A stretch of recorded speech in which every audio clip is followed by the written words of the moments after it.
Hello, hello guys, how are you? I hope you are fine. Let's start today's topic geometry. So, we will learn today about the geometry, how to understand and how to solve geometry problems. तो आज सभी को नमस्कार और आज मेरा तीसरा दिन है आपके सामने और आज फिर से मैं आपके सामने नए टॉपिक के साथ हाजिर हुआ हूँ और आज का टॉपिक है ज्योमेट्री। तो ज्योमेट्री में हम लोग बेसिक पढ़ेंगे क्योंकि मैंने अक्सर देखा है कि बच्चे जो है क्लास 9th और 10th में बच्चे जो है वो प्रॉब्लम्स को सॉल्व नहीं कर पाते हैं, स्पेशली अगर बात की जाए थ्योरम्स की। और थ्योरम्स को सॉल्व न कर पाने का सबसे बड़ा रीज़न यही है कि उनके बेसिक्स बहुत ही वीक हैं। बेसिक्स की बात की जाए तो जैसे एंगल्स की अंडरस्टैंडिंग, साइड्स की अंडरस्टैंडिंग और कैसे एंगल्स को डिफरेंट टाइप्स में हम करके लेते हैं। जैसे मान लीजिए लीनियर पेयर कहाँ पे लेना है, कहाँ पे वर्टिकली अपोजिट एंगल लेना है, ठीक है। तो कहाँ पे ट्राइंगल्स की प्रॉपर्टीज़ यूज़ करनी है, कहाँ पे क्वाड्रिलेटरल्स की प्रॉपर्टीज़ यूज करनी है, तो ये सब उनको नहीं पता है। तो आज मैं उन बेसिक्स पे ही बात करूँगा कि कैसे कैसे कुछ चीज़ों को हम लेकर के सॉल्व करते हैं, कैसे इन बेसिक्स स्टेप्स को लेकर के एक थ्योरम से रिलेटेड क्वेश्चंस को प्रूविंग्स कैसे करते हैं, इन सबको हम लोग आज पढ़ेंगे।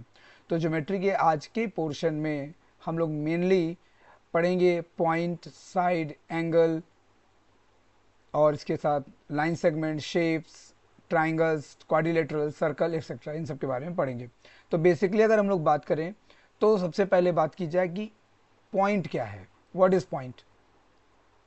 तो देखिए पॉइंट क्या है, पॉइंट कुछ भी नहीं है। पॉइंट एक केवल लोकेशन है।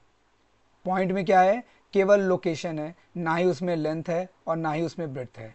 सपोज अगर हम समझाने की कोशिश करें तो let's come in my sheet. तो सपोज अगर यहाँ पे मैंने एक पॉइंट जो है ये बना दिया सपोज। अब ये एक मैंने का पॉइंट यहाँ पे ड्रॉ किया, जैसे कि आप लोग देख रहे हैं। तो ये हमारा कहलाएगा क्या, point. Point have only location, point have only location, nothing else. और इसमें कुछ भी नहीं होता है, पॉइंट में केवल लोकेशन होता है। एंड सेकेंड नंबर पे first one that I'm telling, sorry, I have to write here. First one is that point, what, point. And second is that line, what is line?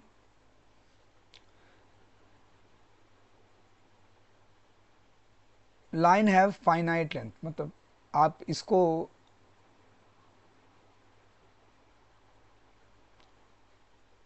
देखिए, यहाँ पे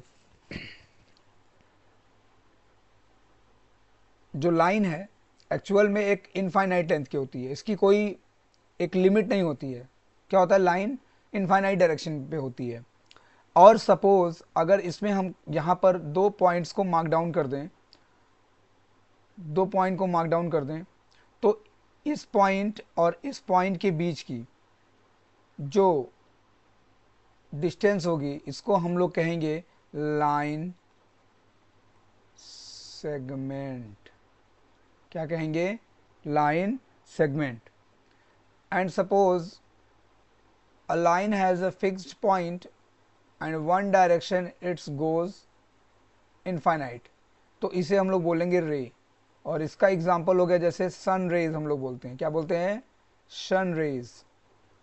या फिर जैसे हम लोग बोलते हैं लाइट रेज। तो ये हमारी एग्जांपल हो गई किसकी, रेज की, रेज की एग्जांपल हो गए। रेज की एग्जांपल में एक बात याद रखना है कि हमारा स्टार्टिंग पॉइंट तो है लेकिन एंडिंग पॉइंट नहीं है, वो इनफाइनाइट डायरेक्शन में गो थ्रू द हो सकता है, ठीक है। अब यहाँ पे बात आती है रिप्रेजेंटेशन की। तो देखिए पॉइंट को हम जब रिप्रेजेंट करते हैं तो पॉइंट को हम रिप्रेजेंट करते हैं कैपिटल लेटर से, पॉइंट को रिप्रेजेंट करते हैं कैपिटल लेटर से। और अगर एक लाइन है जो इनफाइनाइट लेंथ की है तो उसको हम लोग रिप्रेजेंट करेंगे स्मॉल लेटर से। किससे रिप्रेजेंट करेंगे, स्मॉल लेटर से। सपोज अगर एक लाइन ऐसे दिया हुआ है और ये इनफाइनाइट लेंथ की है, तो इसको हम लोग एम स्मॉल लेटर से रिप्रेजेंट कर सकते हैं। जो लाइन होती है वो स्मॉल लेटर से प्रेजेंट होती है। लेकिन अगर किसी भी लाइन में अगर 2 पॉइंट्स ऑलरेडी दे रखे हैं, अगर 2 पॉइंट दे रखे हैं, तो इसको हम कैपिटल लेटर से रिप्रेजेंट करेंगे, ए एंड बी। और रेस को रिप्रेजेंट करते हैं तो ओ, और यहाँ पर एक्स ले लेंगे ए। तो यहाँ पे ऐसा राइट डाउन करेंगे, ओ ए के ऊपर एक ऐसा एक साइन बना देंगे। तो रिप्रेजेंटेशन आप सबको पता होना चाहिए कि लाइन की रिप्रेजेंटेशन कैसी है। अगर लाइन इनफाइनाइट लेंथ की है और कोई पॉइंट नहीं दिया तो उसको स्मॉल लेटर से रिप्रेजेंट करेंगे। अगर 2 पॉइंट्स दिए हुए हैं तो उनको ए बी लिखेंगे और उसके ऊपर लाइन ऐसे बना देंगे दोनों साइड में। और अगर वो लाइन सेगमेंट है, सपोज अगर लाइन सेगमेंट है इस तरह है, तो यहाँ पर ए बी लिख करके और उसके ऊपर ऐसा एक लाइन खींच देंगे, बस हो गया। ठीक, तो लाइन सेगमेंट, तो हमारा जो देखिए अब यहाँ पर रिप्रेजेंटेशन को ज़रा समझ लीजिए। देखिए हम पॉइंट जो होते हैं हमारे पॉइंट्स को हम रिप्रेजेंट करते हैं कैपिटल लेटर से, capital letter. Example A, comma B, comma C, comma D, comma Z and so on. ठीक, अब आ जाइए यहाँ पे लाइन। तो लाइन की रिप्रेजेंटेशन हम कैसे कर सकते हैं, मैंने बता दिया आपको। लाइन को हम लोग या तो स्मॉल लेटर से लिखेंगे, स्मॉल लेटर से, suppose M N O and P. और अगर दूसरा रिप्रेजेंटेशन इसी में आएगा, अगर सपोज अगर इसमें 2 पॉइंट दिए हुए, जैसे ये, इसका तब लिखेंगे जब ये लाइन क्या है इनफाइनाइट डायरेक्शन की तरफ जा रही है दोनों साइड से। और यहाँ पर क्या है, लाइन में केवल लेंथ होता है, तो इसलिए ये केवल गो थ्रू द, पता नहीं कहाँ तक चली जा रही है, कोई मतलब ही नहीं है इसमें। और दूसरे नंबर में देखिए क्या आता है, जब यहाँ पे एक फिक्स पॉइंट दिया होगा, सपोज अगर यहाँ पे जैसे ये लाइन है और यहाँ पे 2 पॉइंट दे रखा है ऑलरेडी यहाँ पे, तो इस कंडीशन में ये भी लाइन को रिप्रेजेंट करेगी। और ये लाइन जो है, इसको लाइन को कैपिटल लेटर से रिप्रेजेंट करेंगे और दोनों का सिंबल लिखेंगे।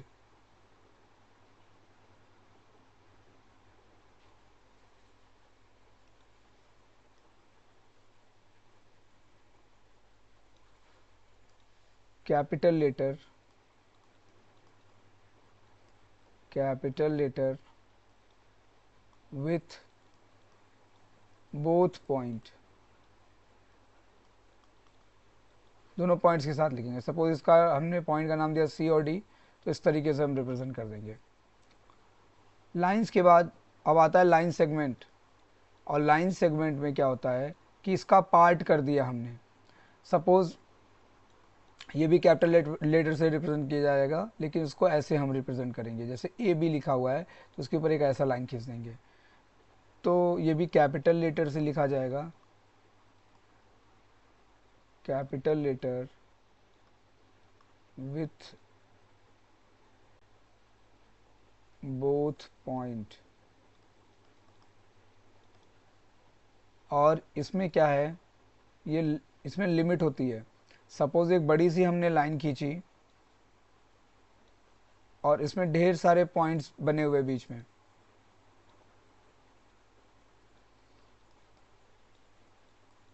तो कोई बता पाएगा इसमें कितने लाइन सेगमेंट्स हैं? तो देखिए पहला लाइन सेगमेंट बनेगा ए बी,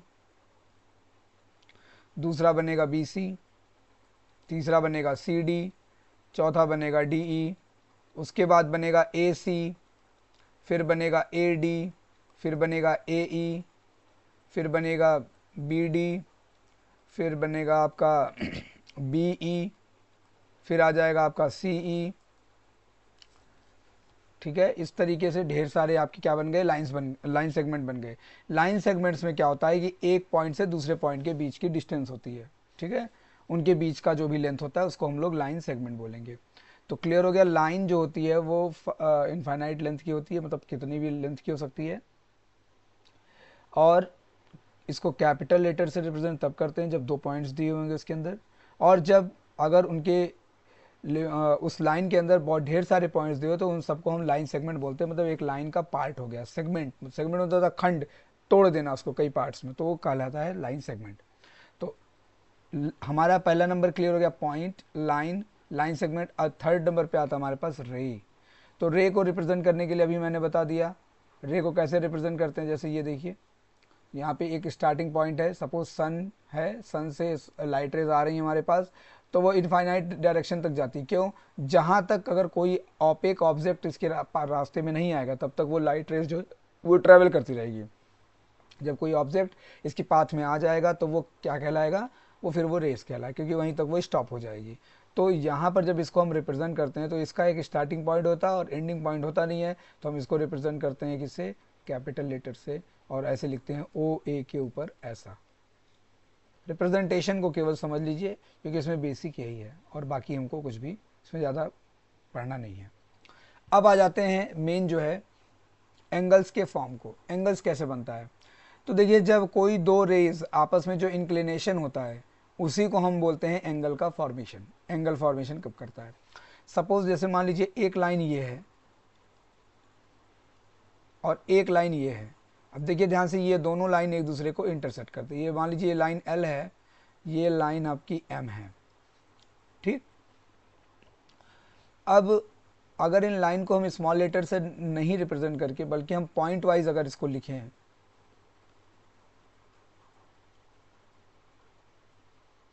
अगर हम इसको पॉइंट वाइज जरा रिप्रेजेंट कर देते हैं, चलिए।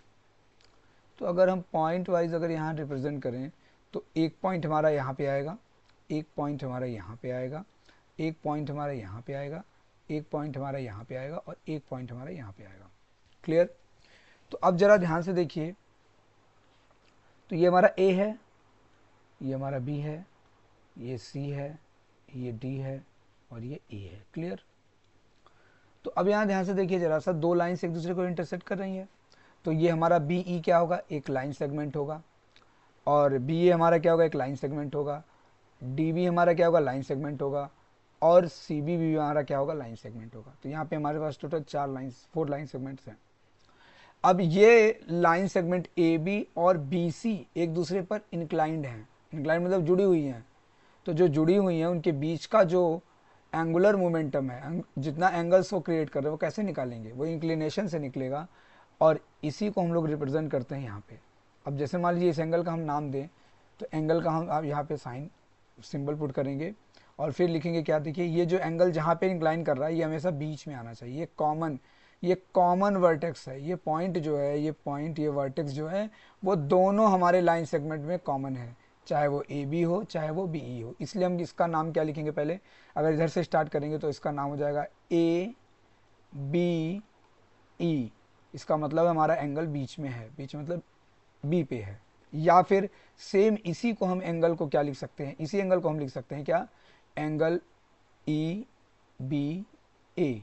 क्या लिख सकते हैं? एंगल ई बी ए। क्लियर? समझ में आ रहा है आप लोग को?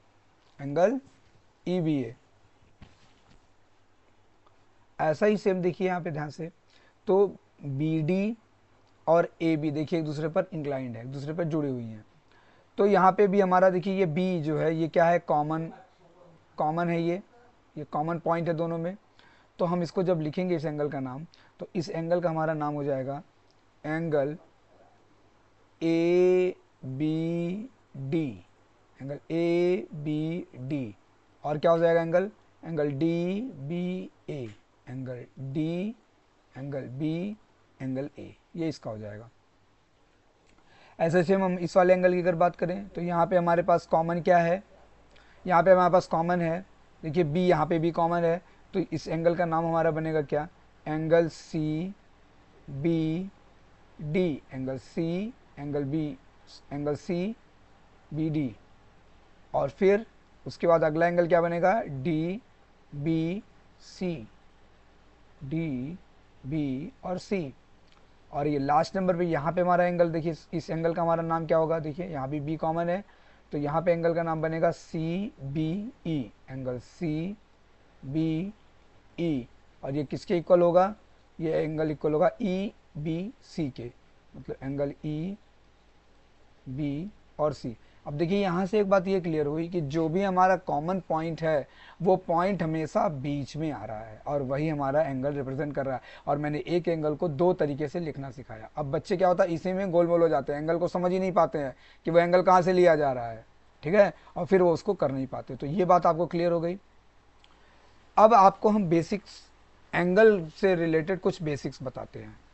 देखिए नेक्स्ट टॉपिक पे आ जाइए।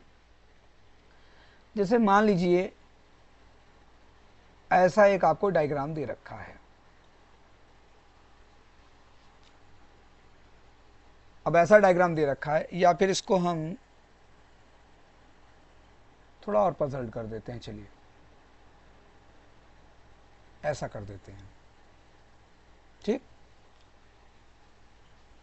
अब सपोज आपको एक एंगल दे रखा है यहां पे, इस एंगल का मेजर है 50 डिग्री,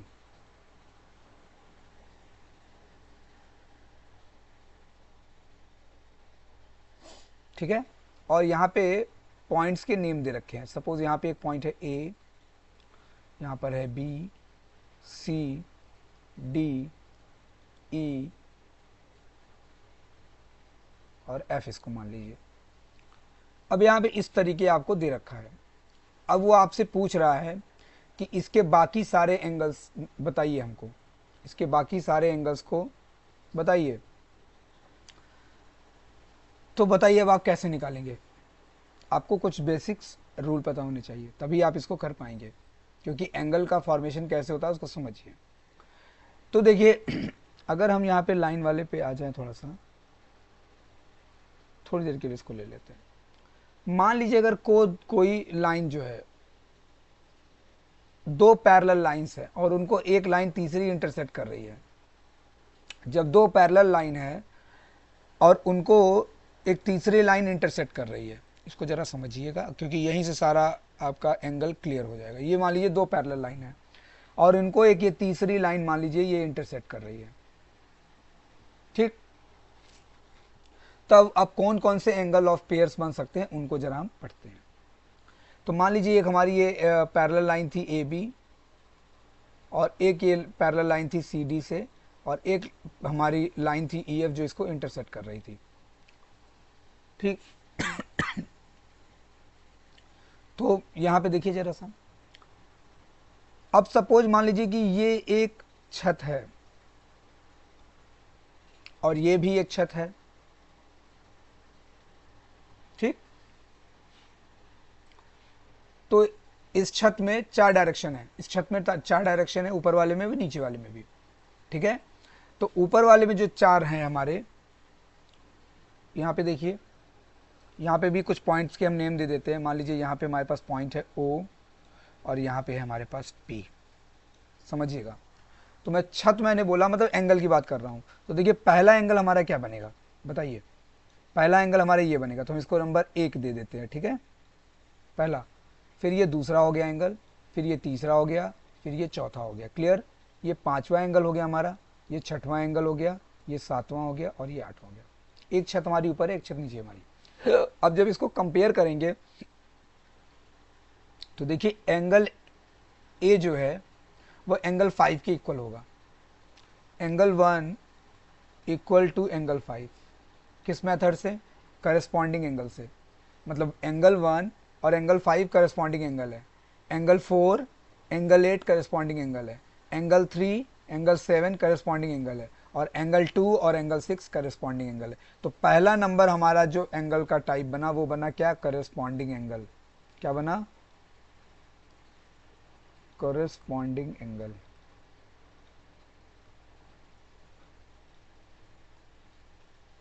अब कौन कौन सा पेयर बना जरा सा यहां ध्यान दीजिए। 1 और 5, 1 एंगल 1 इक्वल टू एंगल 5,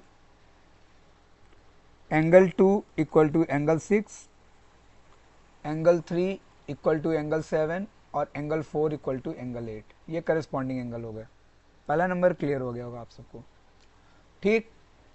अगर हम इसको थोड़ा सा इस बॉक्स को बंद कर दें, इस बॉक्स को ऐसा कर दिया हमने बंद, तो जब बंद कर देते हैं तो ये जो इस बॉक्स के बाहर वाले एंगल है इनको हम बोलते हैं एक्सटीरियर एंगल, और ये जो अंदर वाले हैं इनको बोलते हैं इंटीरियर एंगल। इतना पहले क्लियर कर लीजिए। अब मान लीजिए बॉक्स हमने बंद कर दिया तो बाहर वाले एंगल्स क्या कहलाएंगे, एक्सटीरियर एंगल और इंटीरियर एंगल। कौन से, एक्सटीरियर एंगल और इंटीरियर एंगल। तो एक्सटीरियर एंगल हमारे 1 4 हुए और 6 7 हुए। तो जो अल्टरनेट एक्सटीरियर एंगल होते हैं वो इक्वल होते हैं। अल्टरनेट एक्सटीरियर मतलब इस लाइन के क्रॉस में जो एंगल है, देखिए अब अगर ये लाइन हम मान लें मेन हमारा बॉर्डर है तो इसके क्रॉस में देखिए कौन बन रहा है, 4 और 6 पड़ रहा है, 1 और 7 पड़ रहा है। इन दोनों एंगल्स को बोलते हैं अल्टरनेट एक्सटीरियर एंगल। इन दोनों को क्या बोलते हैं, alternate exterior angle. Alternate exterior angle कौन कौन से एंगल हमारे बने, तो पहला बन गया हमारा एंगल 1 इक्वल टू एंगल 8 और angle 6 equal to angle angle 4, angle 4 है वहां पे, एंगल 4 इक्वल टू एंगल 7। जरा सा देख लेंगे हम क्लियर। एंगल 4 जो है 6 के इक्वल है और एंगल 1 जो है 7 के इक्वल है। ठीक है, तो एंगल 1 जो है आपका एंगल 7 के इक्वल है और एंगल 4 एंगल 6 के इक्वल है। ये हो गया क्या, अल्टरनेट एक्सटीरियर एंगल। ऐसे ही सेम आपका बनता है अल्टरनेट इंटीरियर एंगल। तो अब इंटीरियर वाले पोर्शन की बात की जाए तो 3 और 5 और 8 और 2 ये हो जाएंगे हमारे अल्टरनेट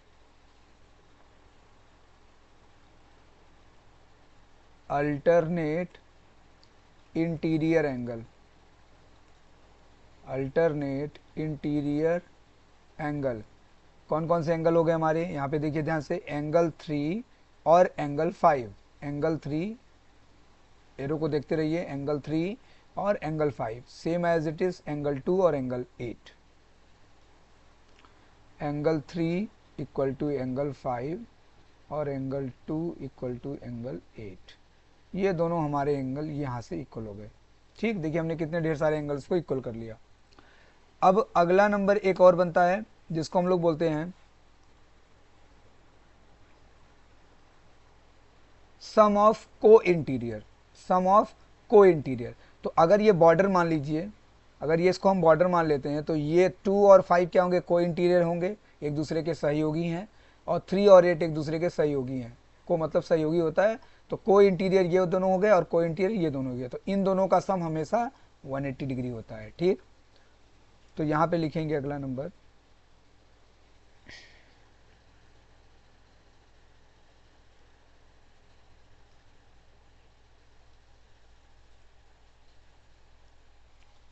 सम ऑफ को इंटीरियर एंगल। सम ऑफ को इंटीरियर एंगल, तो कौन कौन से को इंटीरियर है बताइए जल्दी फटाफट। एंगल 2 और 5, एंगल 3 और 8। Angle 2 plus angle 5 equal to 180 और सम ऑफ 3 और आपका हो गया 8, इन दोनों का भी सम 180। सम ऑफ को इंटीरियर एंगल्स आर सप्लीमेंट्री, तो ये दोनों क्या होते हैं, सप्लीमेंट्री होते हैं। सप्लीमेंट्री मतलब 180 होता है। ठीक है, इन दोनों का सम हमारा क्या हो गया। ठीक, ऐसे ही दो चीज़ें और हैं उसको भी जरा समझ लीजिए। एक है vertically opposite angle. Vertically opposite angle, अच्छा ये वर्टेक्स क्या होता है, वर्टेक्स क्या होता है, वर्टेक्स एक पॉइंट होता है जहां पर एक या एक से ज़्यादा लाइंस एक दूसरे को मीट करती हैं, एक दो या दो से ज़्यादा या दो भी हो सकती हैं, जो मीट करती हैं उसको वर्टेक्स बोलते हैं। तो देखिए अगर ये हमारा वर्टेक्स है तो इस वर्टेक्स पे दो लाइन कट कर रही हैं। एक लाइन देखिए ये है और एक लाइन ये है आपकी। जब दोनों कट कर रही हैं तो देखिए ये एंगल 2 और एंगल 4 एक दूसरे के अपोजिट में है और एंगल 1 और एंगल 3 इक्वल है। तो ये दोनों क्या कहलाएंगे, वर्टिकली अपोजिट एंगल। कौन कौन से, कौन कौन से वर्टिकली अपोजिट कहलाएंगे? वर्टिकली अपोजिट एंगल हमेशा इक्वल होते हैं, vertically opposite angles are equal, जैसे करस्पॉन्डिंग एंगल्स आर इक्वल होते हैं, जैसे alternate interior angles are equal होते हैं, alternate interior angles are equal होते हैं, वैसे ही वर्टिकली अपोजिट एंगल्स आर क्या होते हैं? इक्वल होते हैं। तो हमारा हो गया angle 1 equal to angle 3, angle 2 equal to angle 4। ऐसा ही बनेगा angle 5 equal to angle 7, angle 6 equal to angle 8। ठीक, ये हो गया वर्टिकली अपोजिट एंगल। फिर अगले नंबर पे आते हैं, एक आता है हमारा लीनियर पेयर। क्या होता है? Linear pair. तो देखिए लीनियर पेयर में क्या होता है कि जब एक लाइन पर एक दूसरी लाइन इंटरेक्ट करती है तो ये दोनों एंगल जो 1 और 4 हैं इन्हीं को लीनियर पेयर बोलते हैं। तो लीनियर पेयर मतलब angle 1 plus angle 4 equal to 180, इनको बोलते हैं हम लोग लीनियर पेयर।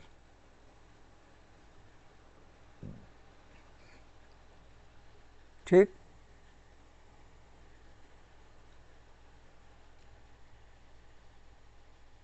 चलिए अब इस क्वेश्चन को हम लोग सॉल्व करते हैं।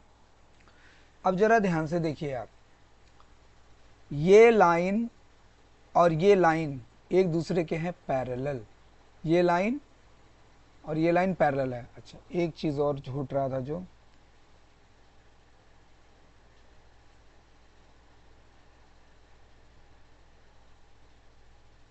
बता रखा है, तो फिर नहीं कुछ छूट रहा है। अब आ जाइए अपने टॉपिक पे।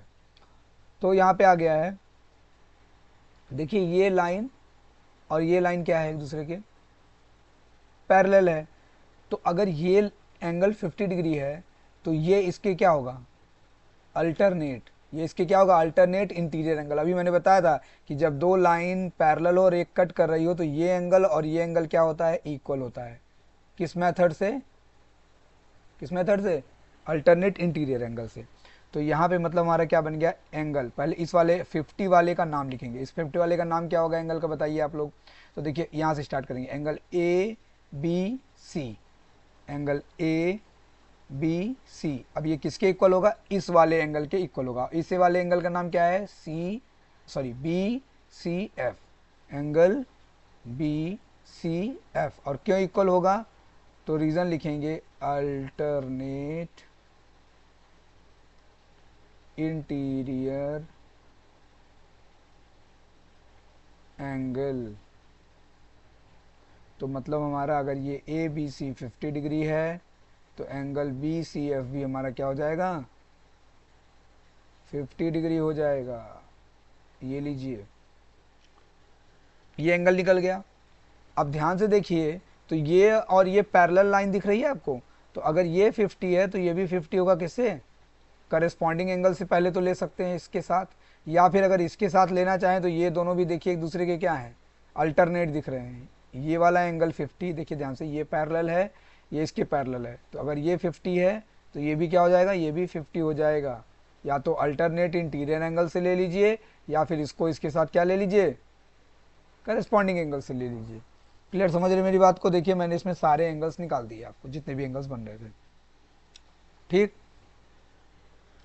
तो इस तरीके से एंगल से रिलेटेड जो भी आपका प्रॉब्लम है वो ज़्यादातर एंगल हमको यहाँ से समझना है, क्योंकि अगर ये एंगल हमने समझ लिया ना तो हमारे आधे से ज़्यादा प्रॉब्लम सॉल्व हो जाएंगे, क्योंकि इन्हीं एंगल्स में ही हम उलझे रह जाते हैं और क्वेश्चन फिर हम कर नहीं पाते हैं। तो चलिए हम कुछ क्वेश्चंस जो है वो ऑनलाइन ढूंढते हैं।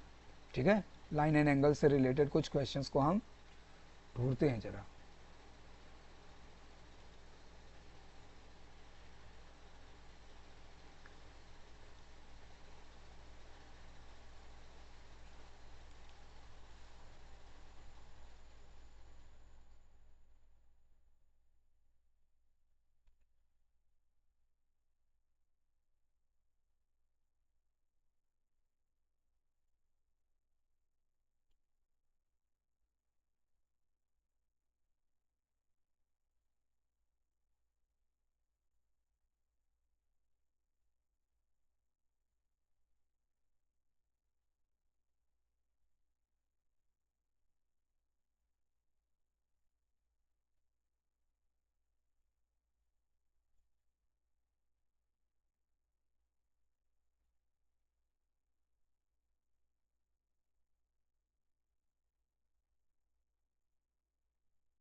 चलिए, तो देखिए आप लोग के सामने एक ये क्वेश्चन आ गया है।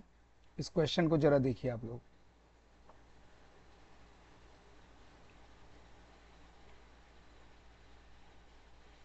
इधर साइड में रख देते हैं। चलिए अब इस क्वेश्चन को लगाते हैं हम लोग। देखिए ध्यान से जरा सा। देखिए यहाँ पे दो लाइन पैरेलल है, एक सी डी है और ये एक ए बी है। अब ये दो लाइन आपको पैरेलल दिख रही है और यहाँ पे एक एंगल 70 दे रखा है और एक एंगल दे रखा है x। तो देखिए x और 70 ये दोनों कहलाएंगे सम ऑफ को इंटीरियर एंगल। तो यहाँ से हो जाएगा 70 प्लस एक्स इक्वल टू 180 और यहाँ से x की हमारी वैल्यू आ जाएगी, सबसे पहली वैल्यू आ जाएगी 180 माइनस 70, इट मीन्स x की वैल्यू आ गई 110। ठीक, यहाँ पे हमारा रीज़न क्या हो जाएगा, सम ऑफ को इंटीरियर, सम ऑफ को इंटीरियर। समझ आ गया। अब यहाँ पे जरा ध्यान से देखिए, तो अगर हम इस वाली लाइन को लें, देखिए ये पैरेलल दोनों लाइनों को ये लाइन इंटरसेक्ट कर रही है, तो ये वाला एंगल और ये 120 ये दोनों क्या होंगे, ये दोनों अल्टरनेट इंटीरियर एंगल होंगे। It's mean 70 plus Z equal to 120। Reason, alternate interior angle, interior angle. तो यहाँ से z की वैल्यू हमारी आ जाएगी 120 माइनस 70, z की वैल्यू हमारी आ गई 50 डिग्री। ये दूसरा आंसर हमारा मिल गया, पहला हमको मिल ही चुका था, दूसरा ही मिल गया। ठीक, सेकंड मिल गया। और यहाँ पे अगर ध्यान से देखिए आप, तो x और y दोनों देखिए एक ही पॉइंट पर लाई कर रहे हैं ये, तो ये लीनियर पेयर बन जाएगा। It means x plus Y equal to 180। Reason यहाँ पे लिख देंगे linear pair, linear pair. x की हमारी वैल्यू है 110 और y फाइंड आउट करना है। y इक्वल टू हो जाएगा 180 minus 110, 110 y equal to 70 degree. ठीक, हम इसको और कई तरीके से भी सॉल्व कर सकते हैं, अभी उस पर भी हम चर्चा करेंगे। जैसे देखिए ध्यान से, जैसे हम ये y वाला एंगल निकाल रहे थे, तो y वाला एंगल लीनियर पेयर से भी निकल सकता था या y वाला एंगल हमारा ये 70 से भी निकल सकता था, क्योंकि देखिए अगर ये वाली लाइन इसको कट कर रही है, ध्यान से देखिए, थोड़ी देर के लिए सारी लाइनों को भूल जाइए, केवल ये वाली लाइन ज़रा ध्यान से देखिए। तो देखिए यहाँ पे लिखा हुआ है क्या 70, यहाँ पे क्या लिखा हुआ है x और यहाँ पे क्या लिखा हुआ है y। तो y और 70 देखिए एक दूसरे के अल्टरनेट है कि नहीं, तो यहाँ से भी अल्टरनेट से भी y 70 बन सकता था। ठीक है, मेरी बात समझ गए। और इसी तरह सेम जो ये 120 निकला हुआ है, ये 120 देखिए, तो ये 120 हम इससे भी कंपेयर करके बना सकते थे। ठीक है, यहाँ से क्या कर लें, हम इन तीनों को ले लें क्या, linear pair, 70 plus Z plus ये, और तीनों का सम क्या हो जाएगा 180 हो जाएगा, और ये 120 और ये 60 आएगा, तो उससे भी निकाल सकते थे, 50 डिग्री आ जाता। तो हम कई तरीके से इस क्वेश्चन को सॉल्व कर सकते हैं। कहने का मतलब है कि हम एक ही क्वेश्चन को कई अलग अलग तरीके से लगा सकते हैं। मैंने आपको ये एक एग्जांपल इसलिए दिया जिससे आपको समझ में आए कि कैसे एंगल को लिया जाता है, कैसे क्वेश्चंस को सॉल्व किया जाता है। ठीक, समझ रहे मेरी बात को। तो आई होप आज की क्लास में आपको बहुत कुछ सीखने को मिला होगा। आप लोग इसी तरह बने रहिए, मैं हर बार एक नया नया टॉपिक लेके आऊँगा और अच्छे तरीके से समझाने का प्रयास करूँगा। प्लीज़ आप लोग मेरे चैनल को सब्सक्राइब करिए, लाइक करिए, शेयर करिए और अपना प्लीज़ सपोर्ट दीजिए, क्योंकि आपके सपोर्ट से ही मैं आगे बढ़ूँगा। और जैसे जैसे आप लोग मुझे सपोर्ट देंगे, मैं वैसे वैसे और जल्दी जल्दी वीडियोज़ बना करके आपके सामने आऊँगा। I hope you will well. Thank you, have a nice day.